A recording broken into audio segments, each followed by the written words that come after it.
statement. Thank you so much, Chairwoman Fletcher and Chairwoman Sherrill. Thank you all for convening this meeting. And I want to thank the witnesses for taking your time to come. It's very important what you're doing. We're here today to examine the EPA's Integrated Risk Information System program, which is also called IRIS. It's a program, or IRIS. This hearing provides an opportunity to review the issues and challenges that burden the IRIS program, steps that IRIS has taken toward addressing these issues, and challenges that remain today. I'm hopeful that our expert panel of witnesses will paint a detailed picture of how to improve the IRIS program and remedy issues that have burdened us for years.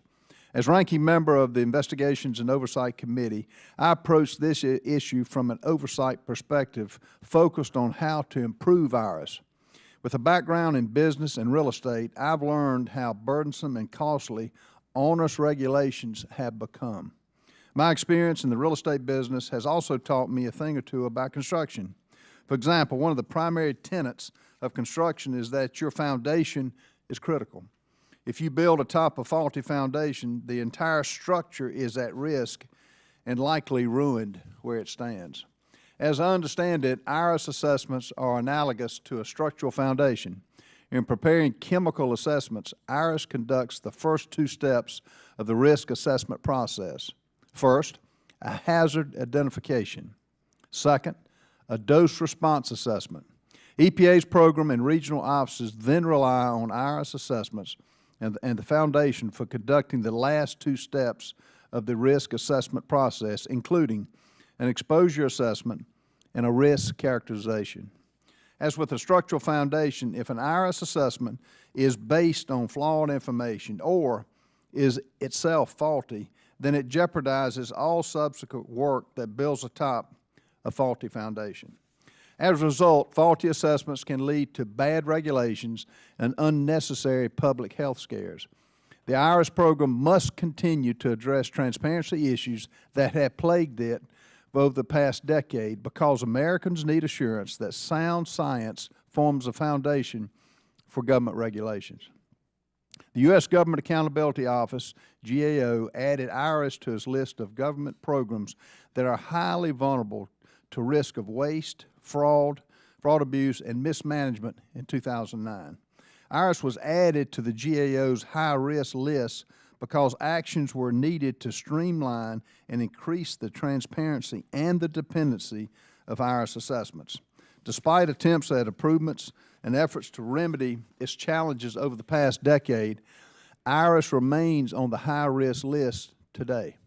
In addition to its high-risk list, GAO recently published a report that examined IRIS's efforts to improve its chemical assessment process and implement outstanding recommendations.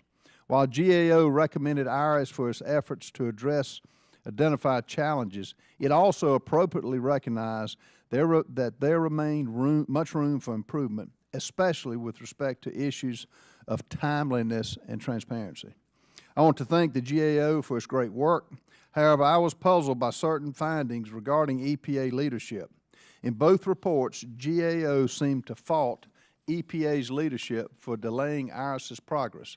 It also appeared that EPA leadership was chastised for failing to publicly commit to making IRIS a top priority, as was done by a previous administrator under a prior administration. I would suggest that a brief pause may have been necessary to adequately address the issues and challenges that IRIS faces and develop a plan of action for future progress. For example, think about repairing a roller coaster. If you don't try to fix a malfunctioning roller coaster while it's rolling around full of people, instead you suspend operations, you pull the cars off the track for evaluation, which makes for a better ride and safer in the end. Perhaps delays due to EPA leadership, deliberation, and assessment of IRIS should be handled in a similar fashion. Despite its issues and challenges, the IRIS program must still serve a critical function. And everyone here today recognizes the importance of ensuring Americans are protected from the dangers and hazards that IRIS aims to combat. It is for this reason that we must ensure IRIS's work is transparent, scientifically sound, and carried out in a timely and an efficient manner. I look forward to a productive and insightful discussion with our distinguished witnesses about the issues and challenges that the IRIS program faces, and the efforts the IRIS has made in remedying them, and what remains to be done to ensure that IRIS lives up to its potential. Thank you, Madam Chairman. I yield back.